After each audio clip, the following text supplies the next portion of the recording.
الله وبركاته إن الحمد لله نحمده ونستعينه ونستغفره ونعوذ بالله من شرور أنفسنا ومن سيئات أعمالنا من يهد الله فلا مضل له ومن يضلل فلا هادي له أشهد أن لا إله إلا الله وحده لا شريك له وأشهد أن محمدا عبده ورسوله صلى الله عليه وعلى آله ومن صار على نهجه وتمسك بسنته إلى يوم الدين وسلم تسليما كثيرا يا أيها الذين آمنوا اتقوا الله حق تقاته ولا تموتن إلا وأنتم مسلمون يا أيها الناس اتقوا ربكم الذي خلقكم من نفس واحدة وخلق منها زوجها وبث منهما رجالا كثيرا ونساء واتقوا الله الذي تساءلون به والأرحام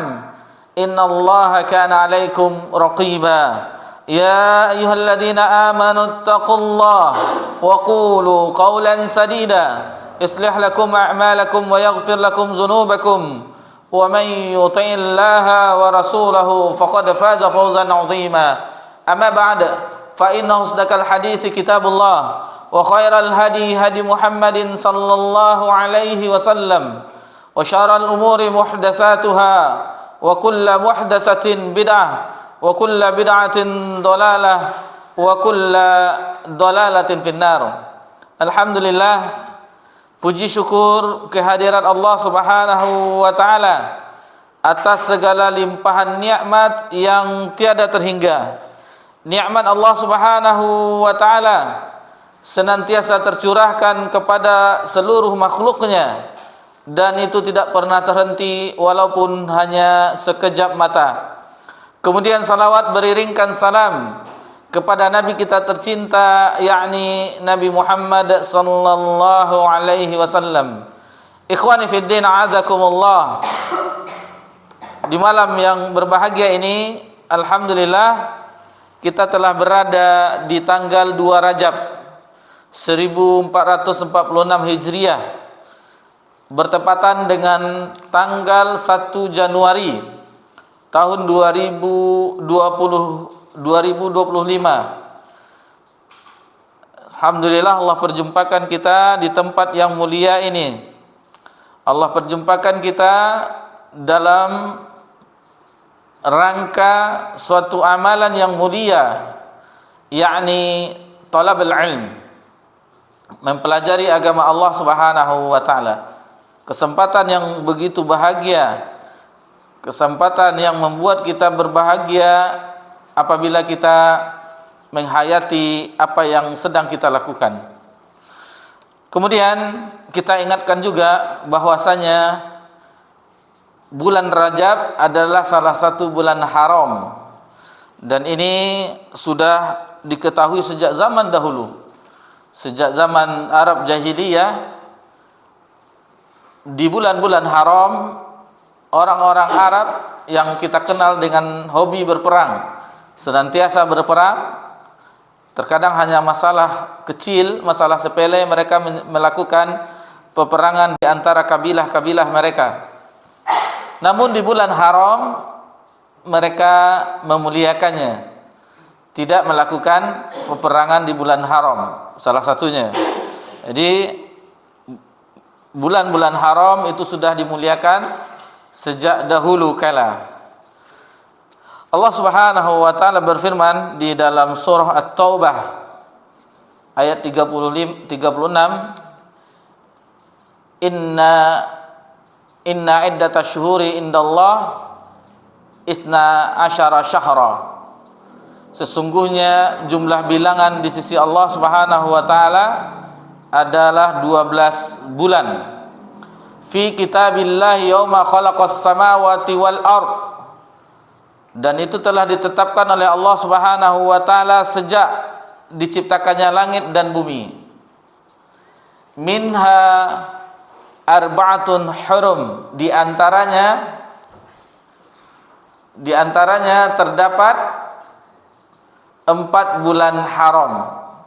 Al-Hafiz Ibnu Katsir rahimahullah taala membawakan riwayat-riwayat Al-Hafiz Ibnu Katsir rahimahullah taala membawakan beberapa riwayat bahwasanya 4 bulan haram itu yakni yang pertama di bulan ini, bulan Rajab. Dan dikatakan juga bulan Rajab adalah Rajab Mudhar. Dinisbahkan kepada suatu kabilah suku Mudhar. Kemudian bulan Zulqa'dah, Zulhijjah dan Al-Muharram.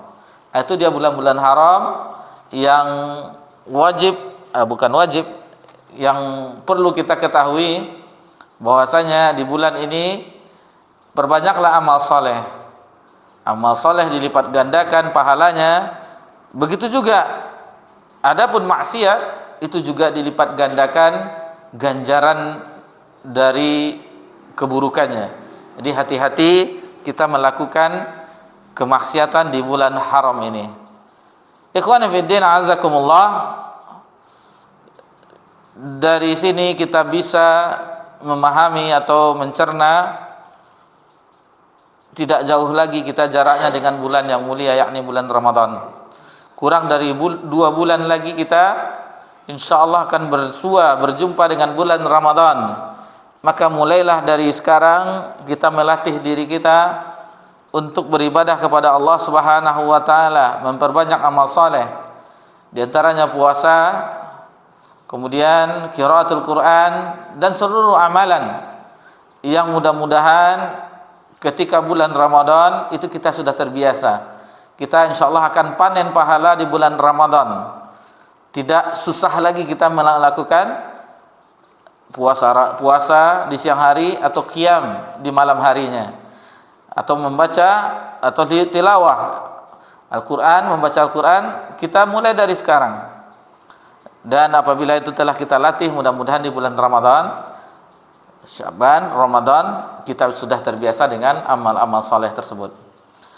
Orang-orang dari generasi salaf, orang terdahulu, itu 6 bulan sebelum masuknya bulan Ramadan, mereka telah berdoa kepada Allah. Berdoa, memohon kepada Allah agar Allah perjumpakan bersua,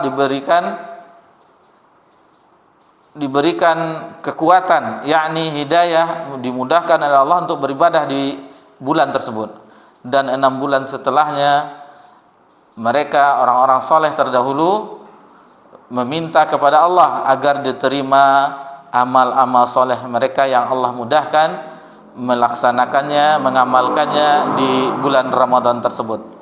Dan buahnya yakni Ramadan yang kita dilatih tersebut, apakah kita di bulan-bulan berikutnya itu masih bisa mempertahankan ibadah yang telah kita usahakan, kita latih di bulan Ramadan. Baik, itu sedikit mengingatkan kita akan cepatnya waktu berlalu.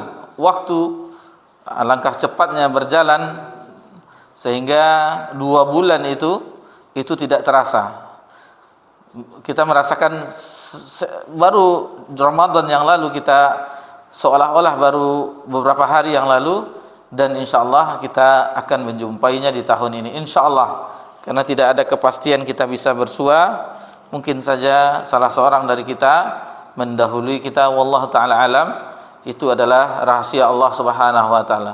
Yang jelas kita tetap optimis, kita tetap meminta kepada Allah agar Allah memberikan nikmat karunia sehingga kita bisa beribadah dengan baik di bulan tersebut. Kita langsung saja memasuki pelajaran kita, yakni insyaallah di malam ini adalah pertemuan yang ke-34. Pertemuan yang ke-34. Insyaallah mengenai ahlul kiblah kita selesaikan di malam ini insyaallah.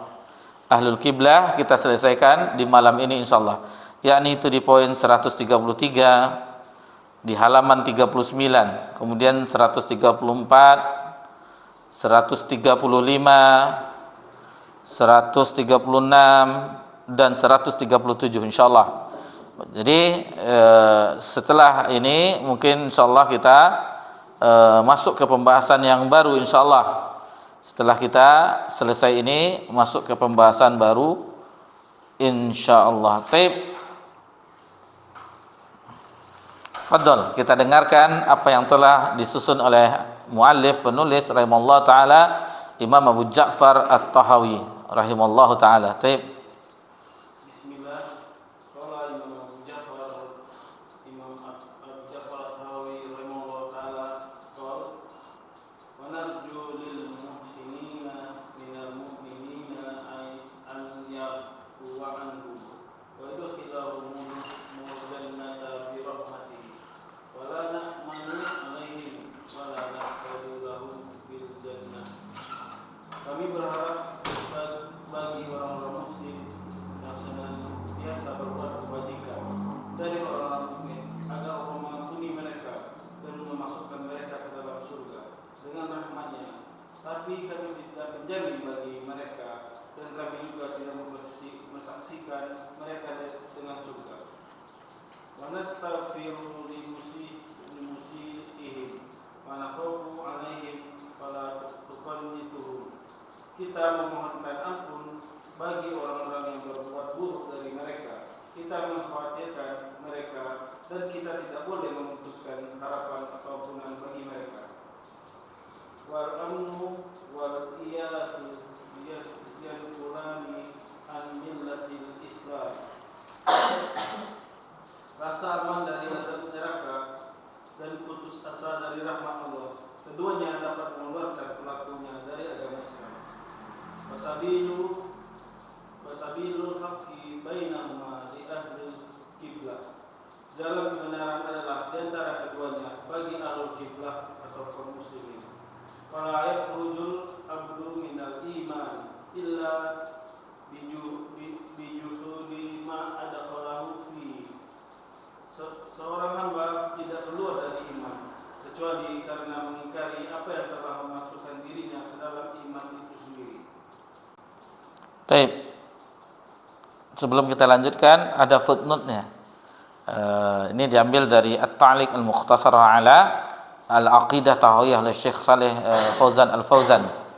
Baca footnote-nya yang footnote 4 itu. Perkataan ini mengandung kritik.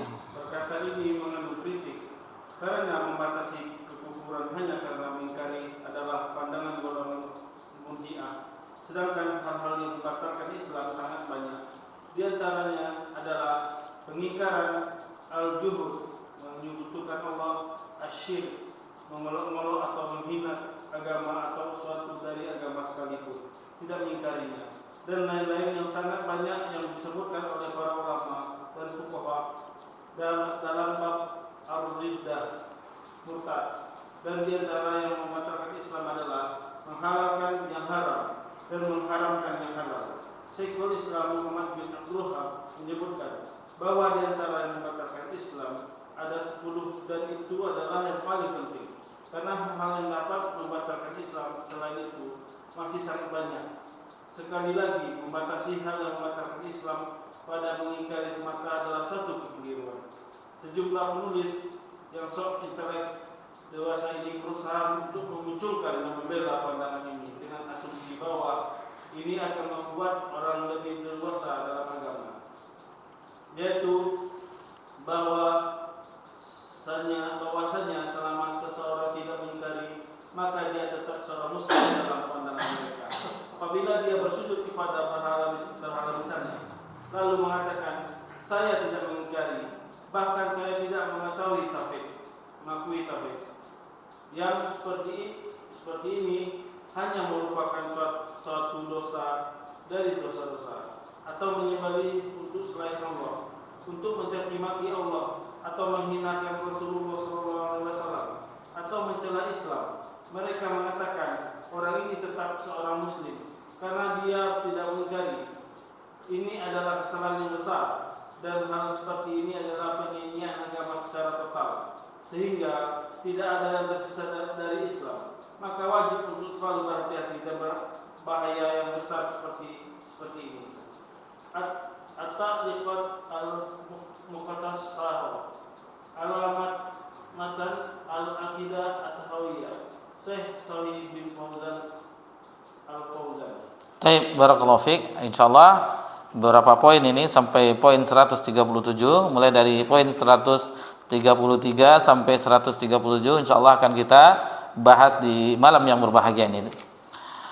Mu'allif rahimahullah ta'ala menyebutkan wa narjulil muhsinina minal mu'minina ay ya'fu anhum wa yudkhiluhumul jannata bi rahmatih. Kami berharap, perhatikan di sini, beginilah akidah Ahlussunnah wal Jamaah. Kami berharap bagi orang-orang muhsin, orang-orang yang melakukan kebaikan, orang-orang yang melakukan kebajikan, apa yang diharapkan dari orang-orang tersebut yaitu orang-orang muhsin yang beriman. Dikatakan sini yang beriman karena ada juga orang yang berbuat baik tetapi tidak beriman. Jadi syaratnya harus beriman dulu, harus beriman kepada Allah Subhanahu wa taala, harus mengikrarkan syahadat kepada Allah Subhanahu wa taala. Itu baru di yang orang seperti itu, ini ada harapan kita kepada orang-orang yang mengucapkan syahadat, yang berbuat baik, agar Allah mengampuni mereka dan memasukkan mereka ke dalam surga. Ingat, dengan rahmatnya, dengan rahmat Allah. Hatta Nabi Muhammad SAW itu masuk surga dengan rahmat Allah, bukan dengan amalan, tetapi dengan rahmat karunia Allah Subhanahu wa taala. Itu harus kita yakin, harus kita yakini bahwasanya surga itu bukan karena amalan kita, tetapi karunia dan rahmat Allah. Nabi SAW sendiri juga, engkau ya Rasulullah, kata sahabat. Kata Nabi, ya, bahwasanya Nabi memperoleh surga Allah dengan karunia dan rahmat Allah Subhanahu wa taala. Wala na'manu 'alaihim wala nashhadu lahum bil jannah. Tapi kami tidak menjamin bagi mereka dan kami juga tidak memsaksikan mereka dengan surga. Ini yang sambungan dari pelajaran kita yang telah lalu, bahwasanya kita tidak mengkafirkan ahli kiblah. Maksudnya orang muslim, orang yang salatnya arahnya ke kiblat, tidak kita kafirkan selama dia tidak menghalalkan. Tetapi kalau sudah dihalalkan itu akan tegak. Perhatikan tadi footnote yang dibawakan oleh Syekh Shalih Fauzan Al-Fauzan hafizallahu taala ketika mengomentari bahwasanya jika ini keyakinan, maka ini salah. Ini adalah keyakinan Murji'ah yang mengatakan iman itu hanya pengakuan di dalam hati. Dan ini alhamdulillah kita telah jelaskan di pertemuan yang lalu bagaimana akidah Mu'tazilah tentang pelaku dosa besar, lalu bagaimana Khawarij dengan pelaku dosa besar, dan bagaimana Murji'ah. Adapun Khawarij dengan Mu'tazilah itu sama. Mereka sama mengkafirkan orang pelaku dosa besar, dikafirkan oleh mereka. Dan di akhirat itu kekal di neraka. Itu adalah keyakinan dari Khawarij dan Mu'tazilah, sama. Adapun di dunia antara Khawarij dan Mu'tazilah berbeda. Khawarij mengatakan bahwasanya pelaku dosa besar adalah kafir. Jadi sama hukumnya antara dunia dan di akhirat. Adapun orang Mu'tazilah itu mereka ragu.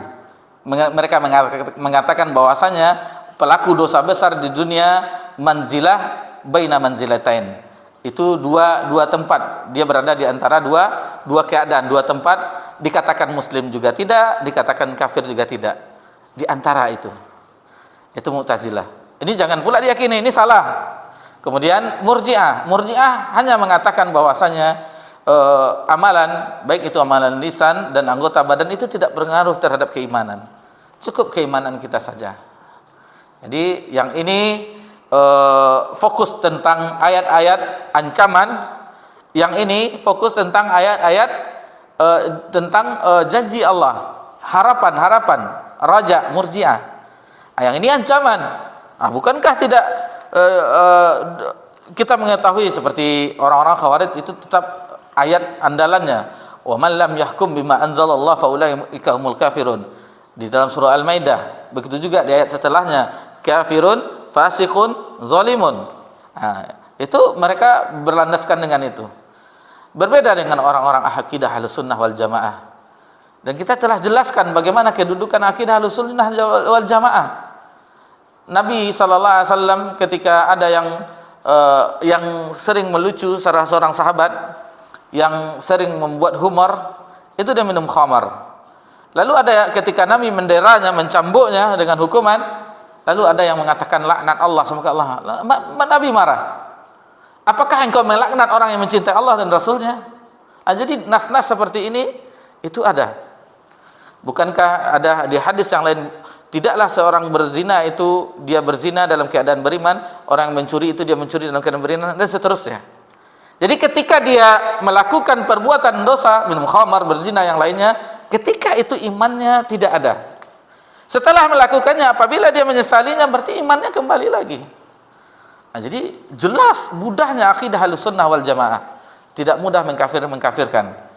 Nah, jadi di sini bagaimana kita berharap orang-orang yang melakukan kebaikan itu mendapatkan ampunan Allah dengan kebaikan-kebaikannya, dengan apa yang telah dilakukannya, dan berharap masuk surga. Inilah dakwah. Jadi bagaimana orang menuduh bahwasanya orang-orang akidah Ahlussunnah wal Jamaah adalah aliran keras yang mengkafirkan? Tidak. Kita bersumber dari akidah Ahlussunnah wal Jamaah. Bagaimana rahmatnya dakwah ini? Bagaimana menginginkan manusia selamat di akhirat, jauh dari neraka, dan bersama-sama di surga Allah Subhanahu wa taala. Inilah dakwah yang telah didakwahkan oleh al-anbiya wa mursalin. Mengajak manusia untuk bersama-sama masuk surga, bukan dengan mencemeh saudaranya yang seandainya terperosok dalam suatu maksiat. Apa aja tuh? Ini ahli maksiat ini. Tidak. Inilah dakwah kasih sayang yang kita iba. Ada rasa kasihan kita dakwahkan, kita ingatkan bahwa ini adalah dosa, ini ancaman Allah Subhanahu wa taala. Jadi bagaimana ini yang terus didakwahkan oleh Nabi sallallahu alaihi wasallam. Dan itu memang Nabi buktikan. Nabi buktikan ketika ditolak oleh orang-orang Taif, penduduk Taif. Nabi tidak minta dihancurkan atau diazab atau di malaikat Aqsabain menimpakan gunung terhadap penduduk tersebut. Kan tetapi Nabi berdoa kepada Allah, berharap akan lahir dari tulang sulbi mereka orang-orang yang beriman, mentauhidkan Allah Subhanahu wa taala. Ini bagaimana Nabi kita berdakwah, itu yang kita contoh. Sekarang banyak orang yang menuduh bahwasanya lihatlah orang-orang ini begini, dengan semat yang kita ketahui tidak lepas kita dari Wahabi yang begini-gini. Kita tidak bantah, kenapa? Kita merasa diri kita tidak Wahabi. Itu hanya penamaan dari mereka. Misalnya orang, kita diberi lakop yang kita tidak merasa itu. Ngapain kita marah? Itu bukan kita. Dan apabila ada yang telah meluruskan, cukup mereka-mereka yang kompetensi yang meluruskan. Karena dikhawatirkan fitnah ini, kalau sudah ada yang membantahnya, cukup itu saja. Nanti mereka tengoklah tuh, dikeroyok-keroyoknya kita, ini beginilah. Tapi yang kita inginkan adalah bahwasanya seandainya itu dengan niat yang tulus, memang untuk an-nasihah, untuk memberikan nasihat, itu utama. Tetapi kalau seandainya kita tujuan hanya ingin mematahkan hujah lawan, atau ingin lihatlah saya dengan keilmuan saya dan seterusnya, maka itu yang tercela. Itu yang tercela. Jadi permasalahannya adalah bagaimana kita kembali kepada akidah Ahlussunnah, bagaimana kasih sayangnya akidah ini sebagaimana yang telah kita simak bersama-sama. Kemudian disebutkan oleh mu'alif juga, wa nastaghfiru limusiihim wa nakhafu alaihim wa la nuqannitun. Kita memohonkan ampunan bagi orang-orang yang berbuat buruk dari mereka. Ada doa. Jadi ketika Nabi SAW mengikrarkan, istilahnya menyebutkan, ketika orang-orang itu tidak mau menerima dakwah, innahum qaumun la ya'lamun, innahu qaumun la ya'lamun. Atau kama qala Rasulullah SAW, sesungguhnya mereka itu adalah kaum yang tidak mengetahui. Nah, jadi mereka kaum yang tidak mengetahui. Orang-orang yang menuduh kita dengan dakwah yang begini, dakwah begini, mereka tidak mengetahui apa yang kita pelajari, apa yang kita amalkan, apa yang kita sampaikan. Nah, jadi mereka hanya tahu dengan fitnahnya, tahu dengan sampulnya yang disematkan oleh orang, dibajukan dengan ini bahwasanya begini, menyeramkan. Itu yang baju yang disematkan oleh dai-dai yang tidak bertanggung jawab. Seandainya yang mereka sematkan itu atau baju-baju sampul yang itu dibuka, wah, ternyata ini yang mereka dakwahkan. Dan walhamdulillah betapa banyak kaum muslimin di tanah air kita ini yang mendapatkan hidayah seperti itu. Dia dapat isu-isu terus, menjelek-jelekkan terus, akhirnya penasaran, bagaimana sih dakwah ini orang ini? Seperti yang kita ketahui TV Roja, Radio Roja dahulu, diingatkan oleh kiai-kiai, jangan dengarkan ini, fitnah ini. Cuman orang penasaran, kenapa diingatkan? Akhirnya didengarkan, oh mana kenyataan yang dituduhkan oleh orang-orang yang berbahaya. Dakwah kita mengajak umat untuk mentauhidkan Allah Subhanahu wa taala, mendekatkan diri kepada Allah dengan cara Nabi sallallahu alaihi wasallam. Ini ketahuilah, sampai akhir zaman dakwah ini akan jaya. Bukan dengan kita di hamba Allah yang lain. Allah pilihkan di negeri yang lain atau dimanapun, itu pasti ada. Karena Allah yang memiliki agama ini, Allah yang menjaganya. Allah yang menginginkan siapa yang mengembannya. Allah akan pilih, ini layak nih untuk mengembannya. Ini tidak, nanti waliyazubillah, nanti siapa tahu kita tidak ikhlas, Allah bongkar. Ini dia yang dahulu mendakwahkan kebaikan, ternyata itu hanya sampulnya saja, lisannya saja yang amalannya tidak sesuai dengan apa yang diucapkannya, hatinya apalagi. Allah akan bongkar. Tidak di dunia, di akhirat akan Allah bongkar. Di akhirat Allah akan bongkar siapa yang ikhlas kepadanya dan siapa yang tidak ikhlas kepadanya. Ini dia, mana dakwah yang mengingatkan kita ke akhirat ketika Allah akan mengadili kita. Ini yang kita ingatkan umat, bahwasanya kita akan bersua dengan Allah. Allah akan menanyakan, meminta pertanggungjawaban ketika kita diberi nikmat, diturunkannya Al-Quran, diutusnya Nabi, akan diminta pertanggungjawaban di akhirat kelak. Apa yang telah dilakukan dengan apa yang kita jawab dengan dakwahnya para utusan Allah Subhanahu wa taala. Nah, jadi ini dia dakwah akidah Ahlussunnah yang rahmatan lil alamin, dakwah yang hak harus kita sampaikan kepada umat, bahwasanya apa yang mereka sebutkan itu, apa yang mereka fitnah itu bukan sebenarnya seperti itu. Kita sampaikan dengan jelas dan gamblang. Tentunya kita siapkan dulu peluru kita, yaitu kita mempelajari agama Allah. Di dalam Kashfu Syubhat itu awalnya muallif rahimallahu taala Syekh Muhammad At-Tamimi itu mengajak agar kita mempelajari agama Allah, bekali diri dengan dalil-dalil seterusnya. Setelah itu baru beliau bantah bagaimana syubhat-syubhat, sampai syubhat terbesar 7 atau 8 bantahan beliau bantah. Dan syubhatnya itu kalau seandainya kita tidak ada ilmu di situ, kita hanyut dengan syubhat itu. Kita akan hanyut dengan syubhat itu. Tetapi dengan begitulah Syekh rahimahullah taala menjelaskan bahwasanya inilah syubhat, ini adalah syubhat, ini adalah syubhat. Dan insyaallah mungkin sekitar 2 kali pertemuan lagi itu tamat itu pembahasan itu insyaallah. Jadi bagaimana Kashfu Syubhat itu mengajarkan kita harus membekali diri kita dengan ilmu yang kokoh, ilmu yang rasyih. Baru setelah itu, karena ini kalau kita sudah berjidal, yaitu itu tingkatan yang ketiga dalam dakwah. Ud'u ila rabbika bil hikmah wal mau'izatil hasanah wajadilhum billati hiya ahsan. Itu tingkatan yang ketiga, dan senjatanya adalah ilmu. Senjatanya adalah ilmu. Kemudian disebutkan di sini wal amnu wal iyasu yanfulani an millatil Islam. Rasa aman dari azab neraka dan putus asa dari rahmat Allah, keduanya dapat mengeluarkan pelakunya dari agama Islam.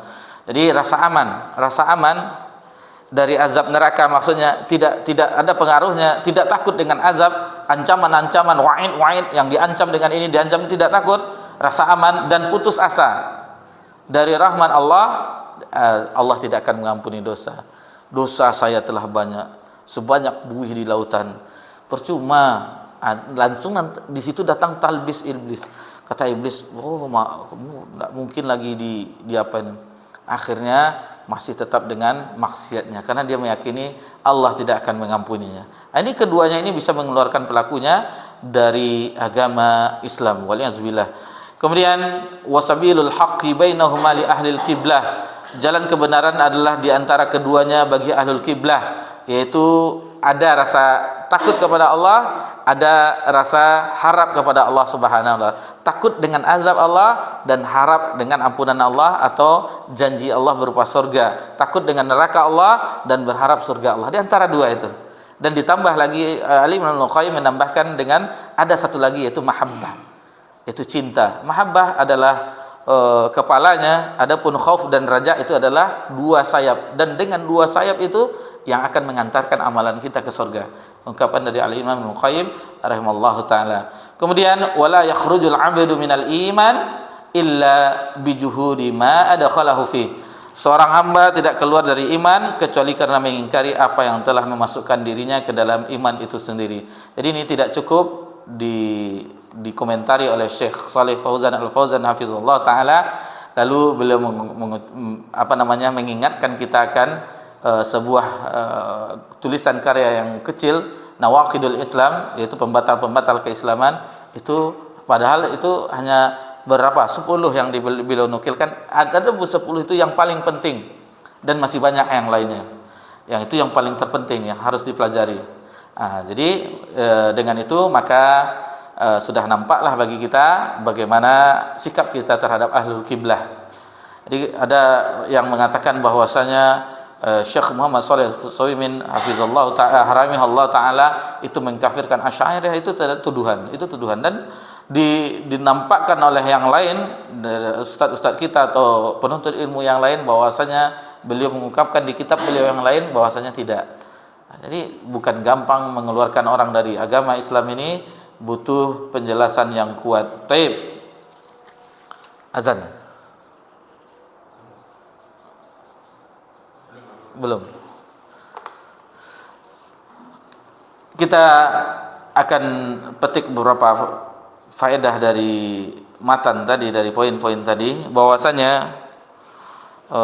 Allah Subhanahu wa taala berfirman dalam surah Al-Isra ayat 57, ulaikal ladzina yad'una yabtaghuna ila rabbihim wasilata ayyuhum aqrabu wa yarjuna rahmatahu wa yakhafuna 'adzabah. Jadi mereka orang-orang yang menyeru kepada selain Allah itu, yang mereka seru kepada selain Allah itu yabtaghu ila rabbihimul wasilah. Jadi yang mereka seru itu, mereka yang diseru kepada selain Allah itu, mereka yang menginginkan kepada mereka yaitu perantaraan ayyum aqrabu, untuk mendekatkan diri kepada Allah, wa yarjuna rahmatah, dan berharap dengan rahmat Allah Subhanahu wa yakhafuna adzabah, dan takut dengan azabnya. Inna adzaba rabbika kana mahdzura. Sesungguhnya azab Rabb engkau adalah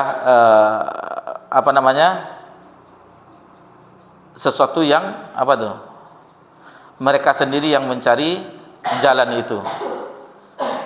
Kana mahdzura, yang ditakuti. Inna adzaba rabbika kana mahdzura. Sesungguhnya azab Rabbmu itu adalah sesuatu yang ditakuti. Kemudian dalam surah Ali Imran ayat 175, fala takhafuhum wa khafuni in kuntum mu'minin.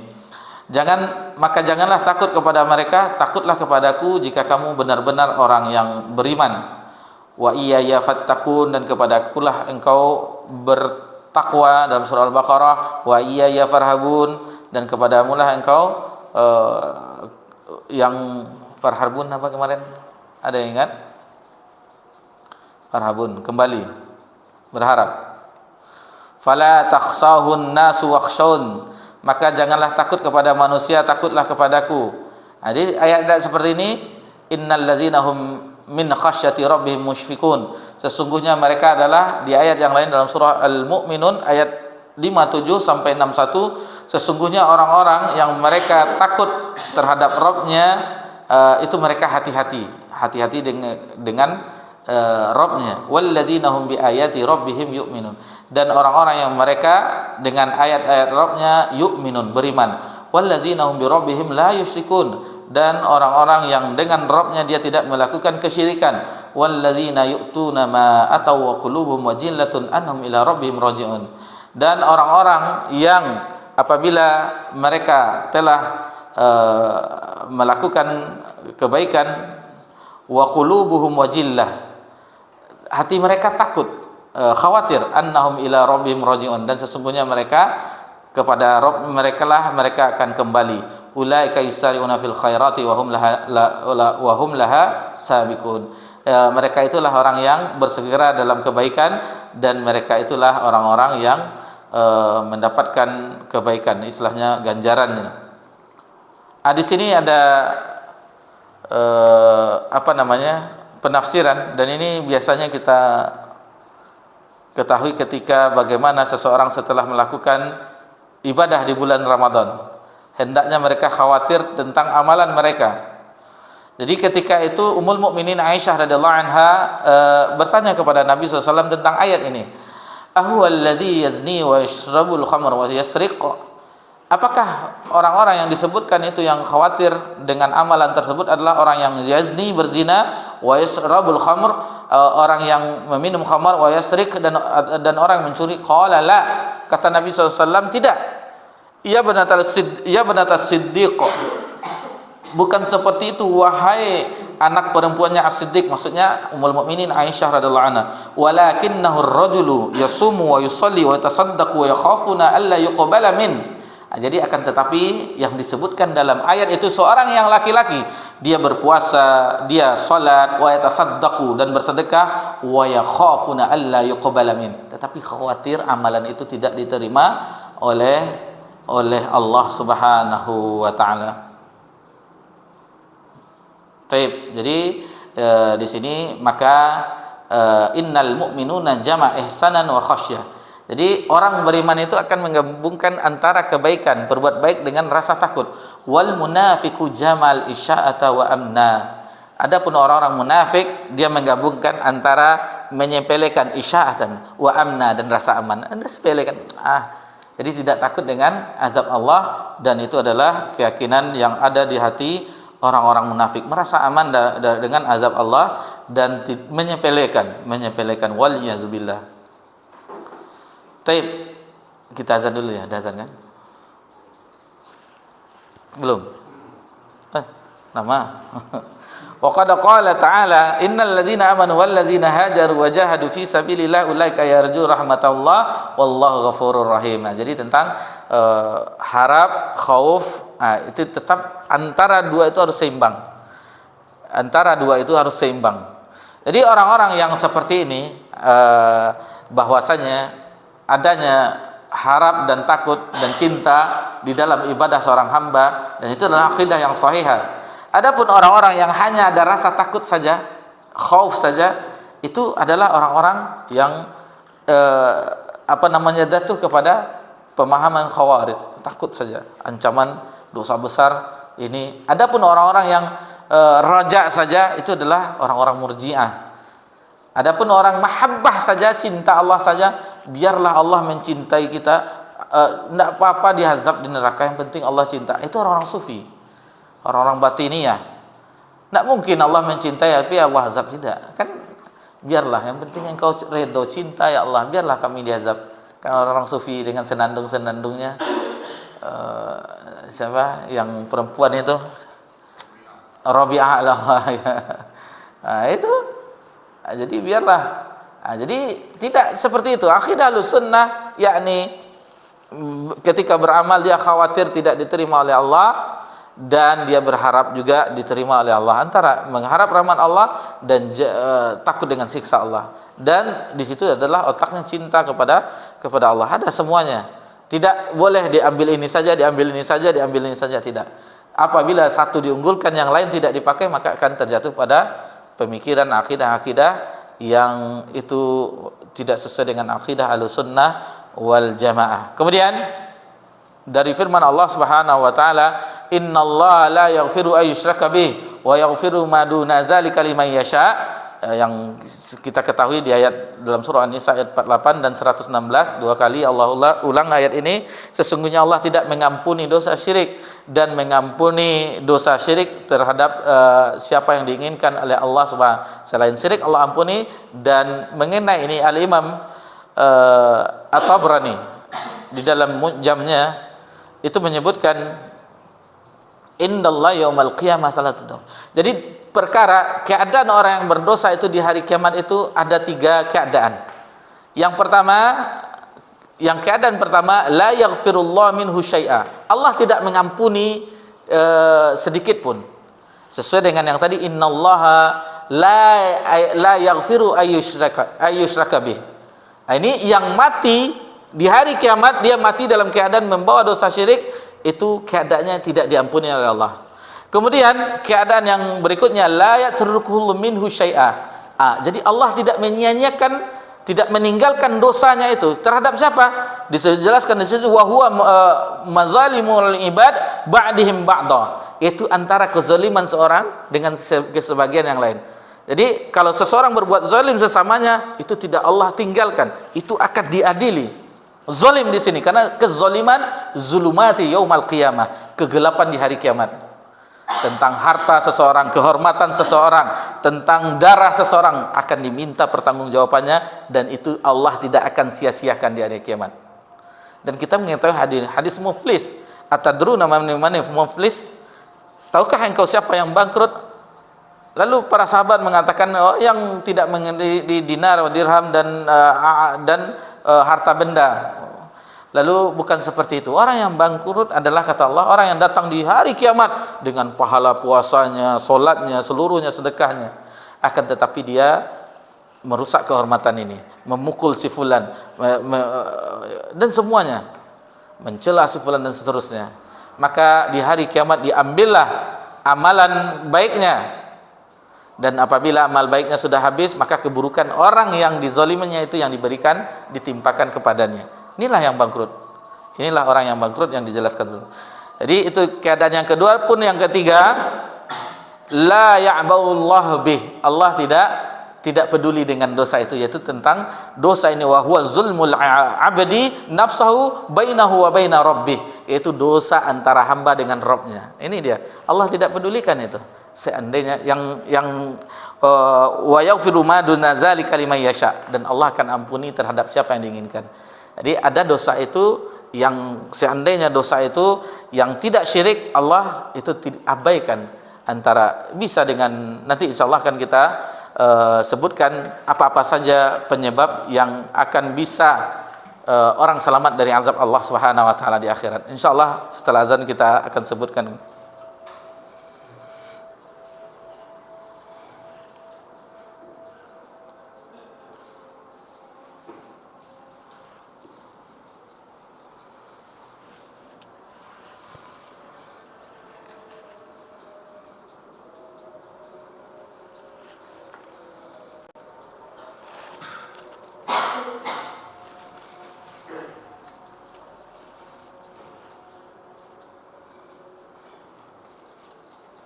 Allahu Akbar, Allahu Akbar, Allahu Akbar, Allahu Akbar.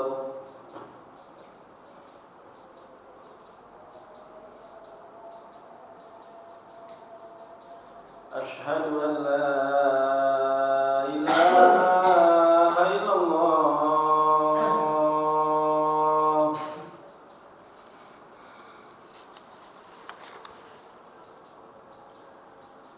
Asyhadu an la ilaha illallah.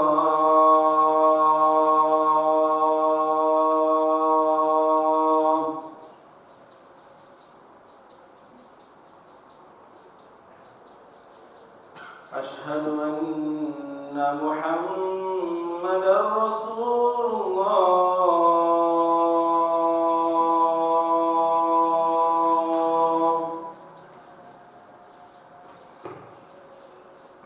Asyhadu anna Muhammadar Rasulullah.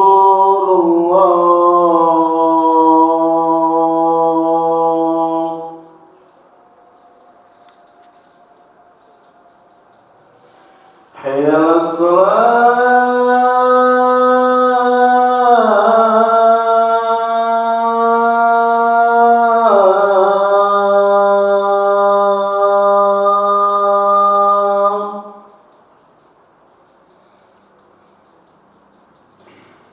حي على الصلاة.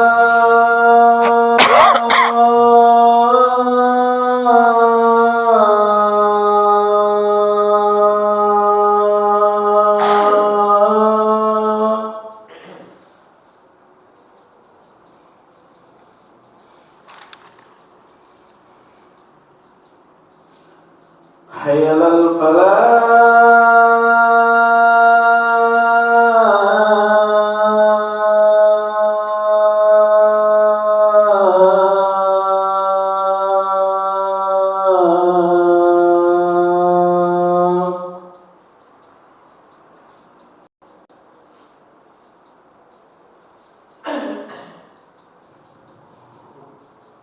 حي على الفلاح.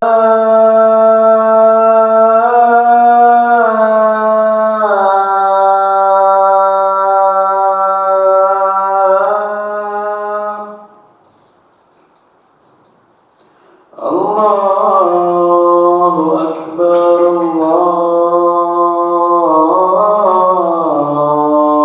الله أكبر لا إله إلا الله.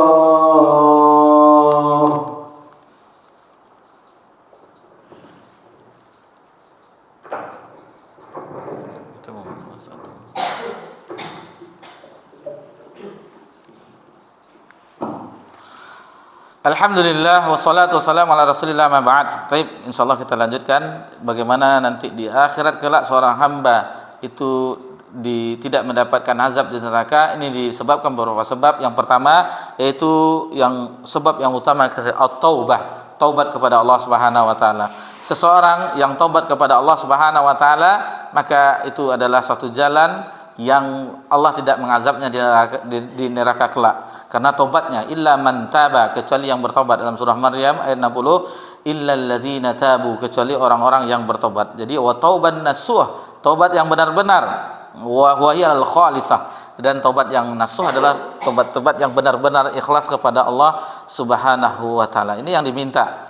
Tobat-tobat yang seperti ini, maka bahkan orang-orang beriman dipanggil dengan tobat ini, ya ayyuhalladzina amanu tubu ilallahi taubatan nasuha. Jadi tobat kepada Allah Subhanahu wa taala. Dan sebenarnya kemarin ini ada juga disinggung seperti firman Allah Subhanahu wa taala, ya qul ya ibadiyallazina asrafu ala anfusihim la taqnatu mir rahmatillah innallaha yaghfirudz dzunuba jami'a innahu wal ghafurur rahim. Ini adalah ayat kabar gembira kata ulama mufassir. Ayat yang membuat kita gembira.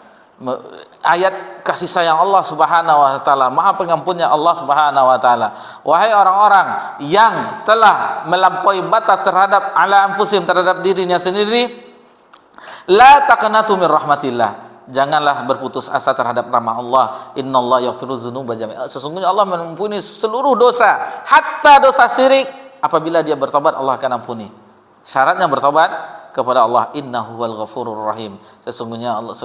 Bayangkan dahulu para sahabat sebelum mengenal cahaya Islam, mereka adalah orang-orang yang menyembah berhala, mereka adalah orang-orang yang minum khamar, mereka adalah orang yang membunuh anak-anak perempuannya, menguburnya hidup-hidup, dan seterusnya.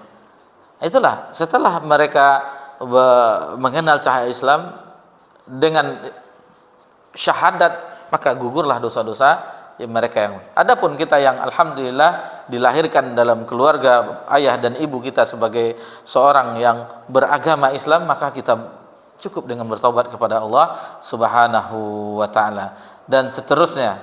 Jadi wa anibu ila rabbikum. Jadi ayat sebenarnya banyak disuruh. Adapun sebab yang kedua, as-sababus tsani, yaitu al-istighfar. Ini sebab-sebab kita tidak akan mendapat azaban Allah diazab di neraka Allah Subhanahu wa taala dengan istighfar. Wa ma kana Allahu mu'adzibahum wa hum yastaghfirun. Dan Allah tidak akan mengazab mereka sementara mereka beristighfar. Dan kita mengetahui bagaimana Allah Subhanahu wa taala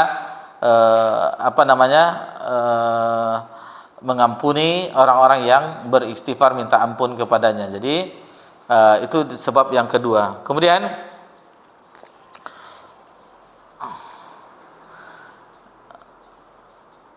yang kita singkat saja. Yang ketiga, sababus salis al-hasanat, yaitu berbuat baik, kebaikan.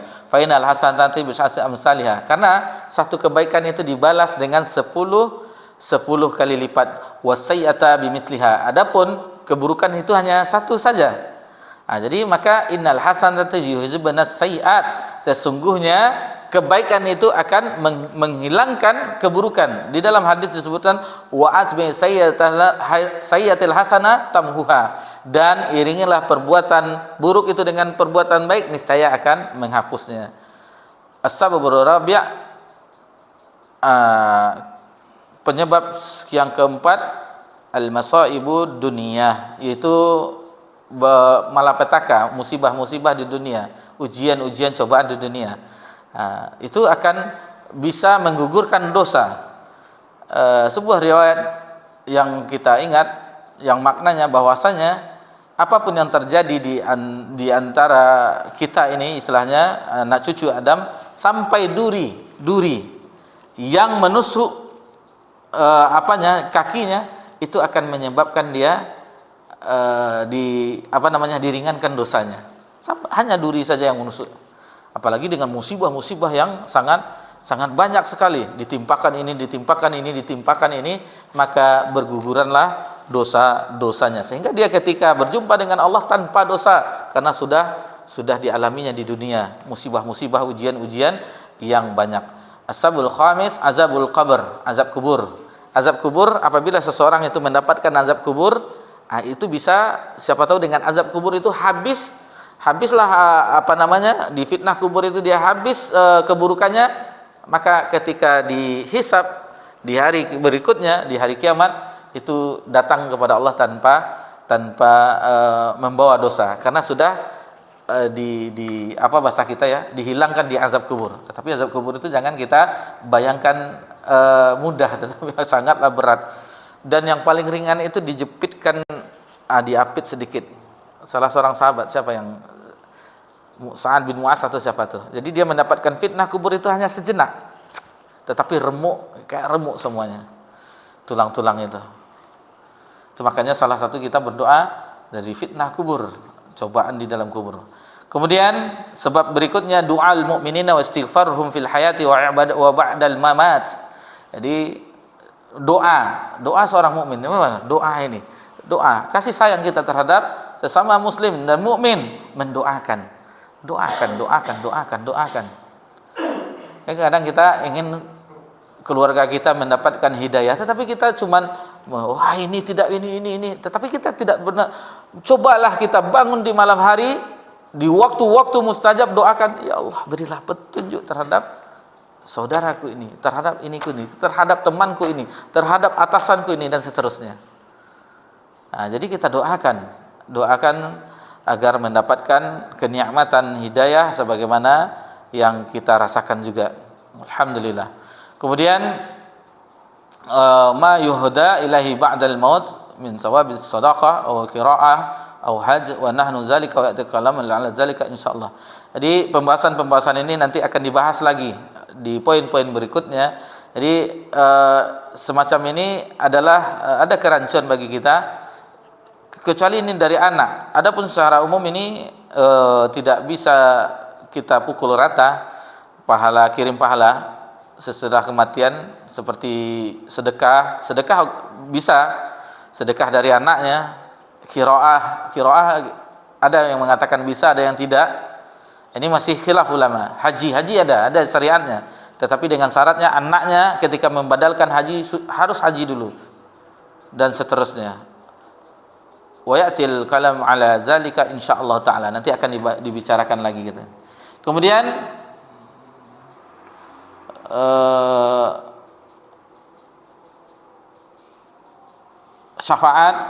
syafaatus syafi'in dan seterusnya. Ini ada beberapa sebab yang seseorang tidak mendapatkan azab neraka di hari kiamat kelak. Kemudian tadi sudah kita singgung juga, yaitu menggabungkan antara khauf dan raja. Innal ladzina amanu wal ladzina hajaru wa jahadu fi sabilillah ulaika yarju rahmatallah wallahu ghafurur rahim. Surah Al-Baqarah ayat 218. Kemudian di ayat yang lain dalam surah Az-Zumar, amman huwa qanitun ana laili sajidan wa qa'iman yahzarul akhirah wa yarju rahmatar rabbih wa yarju rahmatar rabbih. Nah, di situ ada menginginkan rahmat Allah Subhanahu wa taala. Tatajafa junubuhum 'anil madaji' yad'u rabbahum khaufa wa tama'a. Dalam surah As-Sajdah, khaufa, ada rasa takut di situ. Di situ harus berbandingan. Ini tadi yang kita sebutkan, wa qala ba'dun man 'abada bil hubb wahdah fahuwa zindik. Jadi bukan orang sufi, tapi zindik di sini. Man 'abada Allah bil hubbil wahdah, barang siapa yang beribadah kepada Allah hanya cinta saja, fahuwa zindik, maka dia adalah orang zindik. Wa man 'abadahu bil khauf wahdah fahuwa hururi. Barang siapa yang beribadah kepada Allah Subhanahu wa taala saja, maka dialah hururi. Hururiyah itu adalah orang-orang khawarij. Wa man abdahu birraja wahdah fahuwa murji. Barang siapa yang beribadah kepada Allah dengan raja saja, maka dia adalah murji'ah. Wa man abadahu bil hubb wal khauf war raja, dan barang siapa yang beribadah kepada Allah dengan cinta, khauf, rasa takut, war raja, dan harap, fahuwa mu'minun muwahhid. Itulah orang iman yang bertauhid.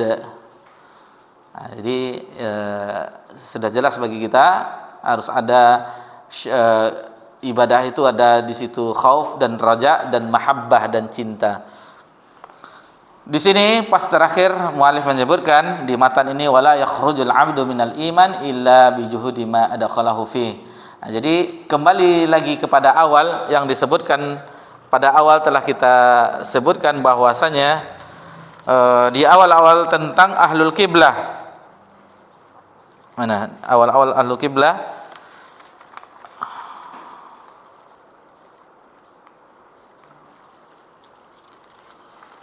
yang selama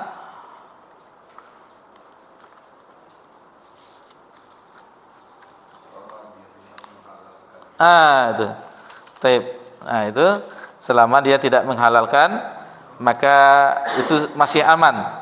Orang-orang yang pelaku dosa selama dia tidak menghalalkan, maka itu masih aman. Tetapi kalau sudah menghalalkan, maka itu dia yang berbahaya.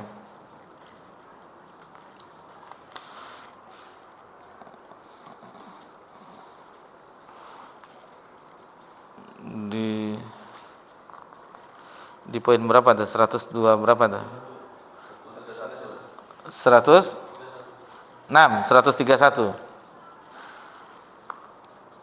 Wala nukaffir ahadan min ahli al-qiblah bi dzambin ma lam yastahillah. Ini dia syaratnya. Kami tidak mengkafirkan seorang pun dari ahlul qiblah selama dia tidak menghalalkan dosa tersebut. Apabila seorang ahli qiblah itu melakukan dosa, selama dia tidak menghalalkan, dia tahu itu dosa, dia menyesal, dan dia itu akan tahu dia akan mendapat azab Allah, itu tidak kita kafirkan. Tapi kalau takutnya wak bali AC banyak-banyak di neraka dinginan, ini yang meremehkan seperti ini yang berbahaya. Memperolok kul bi ayati billahi wa ayatihi wa rasuli yastahziun, dalam surah Taubah itu katakanlah, apakah terhadap Allah, ayatnya dan rasulnya kamu bersenda gurau? Kan ada orang seperti itu. Dan memang seperti inilah orang-orang kafir Quraisy ketika turun tentang zakkum yaitu makanan di neraka yang ada duri-durinya, kan kita mengetahui. Itu orang-orang Abu Jahal dan yang lain-lainnya itu mengatakan ketika mereka ada kurma makan beramai-ramai, mari kita makan zakkum katanya. Meremehkan ancaman Allah Subhanahu wa taala, memperolok. Dia mengatakan kurma yang menjadi makanan kebiasaan mereka itu zakkum. Seolah meremehkan ancaman makanan zakkum, buah zakkum di akhirat. Jadi hati-hati.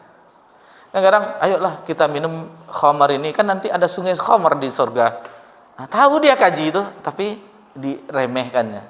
Sementara khamar di dunia berbeda dengan nama sama tetapi hakikat yang berbeda. Ada namanya jahe, tapi jahe di dunia dengan jahe yang di akhirat itu berbeda. Di surga apalagi.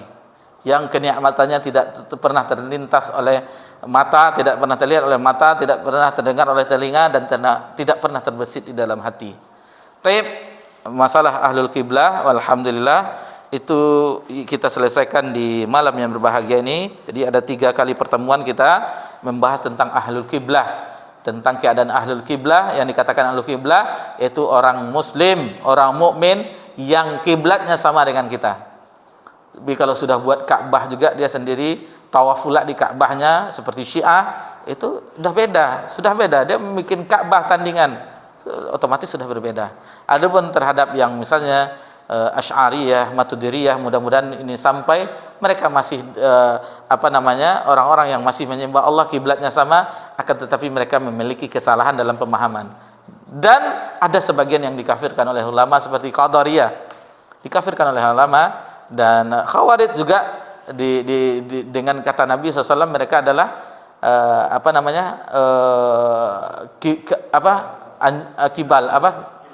kilabul nar. Dan ada nas-nas seperti itu, ulama juga menjelaskan, maka itu kita. Adapun yang tidak ada ulama menjelaskan, maka adapun itu kita lebih baik menahan diri kita, karena mengkafirkan apabila kita mengatakan saudara kita kafir, dan itu ada babnya di Sahih Bukhari, jangan katakan saudaramu kafir, karena akan kembali di antara, kalau tidak orang itu di kafir jatuhnya atau orang yang mengucapkannya. Hati-hati. Ini ranah kita waktu belajar Kasyfu Syubhat, itu ranah-ranah ulama, dan kita mempelajarinya agar mengetahuinya, bukan kita yang memvonis. Kita mempelajarinya, kita mengetahuinya. Karena di antara syubhat mereka yang paling besar, di antara syubhat-syubhat yang disampaikan adalah syubhat yang paling besar, kita kaitkan pelajaran kita, yaitu bagaimana Anda, katanya, kita secara makna mengatakan kami ini kafir, sementara kami bersahadat, kami puasa, kami zakat, dan seterusnya. Al-Quran turun kami benarkan, lalu seterusnya. Itu dibantah oleh Syekh Muhammad At-Tamimi. Bukankah orang Yahudi itu mereka mengakui Allah sebagai Rabbnya? Bukankah di zaman Umar, di zaman Abu Bakar, Musailamah Al-Kadzab, dia juga sholat, juga ini, tetapi cuman mengangkat Nabi, mengutuskan Nabi. Itu menjadi, ada Nabi selain Nabi Muhammad SAW diperangi oleh Abu Bakar, dan seterusnya, orang yang enggan membayar zakat, dan seterusnya. Lalu bagaimana seseorang ini masalah tauhid, dia meminta ke kubur, dia beristighatsah ke sini, meminta kepada mayit, meminta kepada, dan seterusnya. Apakah itu tidak merusak tauhid? Kata Syekh, bayangkan, ini yang perkara yang sangat besar, masalah tauhid, yang tidak boleh sedikit pun kesyirikan di situ. Memang dia sholat, dia puasa, itu seterusnya, akan tetapi ada unsur-unsur kesyirikan di situ. Bukankah ini ditegakkan hujah bagi mereka, katanya. Dan masih banyak bantahan-bantahan yang itu sangat luar biasa sekali, menambah wawasan kita, membongkar kesyirikan sampai ke akar-akarnya. Diselimuti kesyirikan dengan indahnya, akan tetapi itu dibongkar semuanya, bahwa itu adalah dakwah setan yang nomor 1, iblis, yaitu mengajak kepada kesyirikan. Dan dosa itu yang kita sebutkan tadi di Mu'jam Tabrani, ada dosa yang tidak diampuni oleh Allah di akhirat, itu dosa syirik. Ada dosa yang tidak ditinggalkan oleh Allah, yang tidak diabaikan, dihitung dengan teliti, yaitu antara seorang dengan seorang yang lainnya, hamba dengan hamba. Ada doa itu yang diabaikan oleh Allah, yaitu doa seorang hamba terhadap Rabbnya selain syirik. Itu ada yang Allah ampuni, ada yang Allah azab. Yang penting ini ditekankan di sini, bahwasanya yang penting di dalam hati itu ada di sini, fala yabqa finnar man fi qalbi adna, masyaallah, diulang 3 kali lagi. Dan tidak akan kekal di dalam neraka man fi qalbihi, dalam hatinya, adna, lebih kecil lagi daripada mithqala dzarratin min iman, bal man qala la ilaha illallah, itu tidak akan kekal di neraka. Bukan tidak diazab ya, tapi tidak kekal. Ini harus diluruskan. Awakkanlah la ilaha illallah, lah ucapkanlah, berikrar, lah aman lah kartu surga. Enggak. Tapi di sini disebutkan tidak kekal. Akan tetapi yang kesalahannya tadi itu ada yang diampuni oleh Allah, yang tidak dengan kebaikannya, dengan apa tadi, yang sebab-sebab taubat, istighfar dan seterusnya, doa saudaranya, kebaikannya yang ditinggalkannya, misalnya dia ada amalan air misalnya, atau membangun sebuah lembaga pendidikan, masjid yang telah dibangun dan seterusnya, yang kebaikannya digunakan oleh kaum muslimin dan muslimat, dan apabila dia telah wafat itu tetap mengalir pahalanya, ilmu yang bermanfaat, amal jariah, ilmu yang bermanfaat, dan doa anak yang soleh. Itu yang dikuatkan dari hadis dari Abu Hurairah di dalam Sahih Muslim. Demikianlah yang bisa kita pelajari, dan insyaallah kita di pertemuan yang selanjutnya itu membahas tentang keimanan diucapkan dengan lisan, diyakini dalam hati, diucapkan dengan lisan, dan diamalkan dengan perbuatan anggota badan. Demikian yang bisa kita pelajari di malam yang kesempatan yang berbahagia ini. Mudah-mudahan itu bermanfaat bagi kita sebagai bekal kita di dunia yang fana ini untuk berjumpa dengan Allah di akhirat kelak, dan mudah-mudahan itu perjumpaan yang akan mendapatkan kebahagiaan yang abadi di surga Allah Subhanahu wa taala. Subhanakallahumma bika asyhadu an la ilaha illa anta astaghfiruka wa atubu ilaik. Wassalamu ala nabi Muhammad sallallahu alaihi wasallam wa ala alihi washabbihi ajmain walhamdulillahirabbil alamin. Wassalamualaikum warahmatullahi wabarakatuh.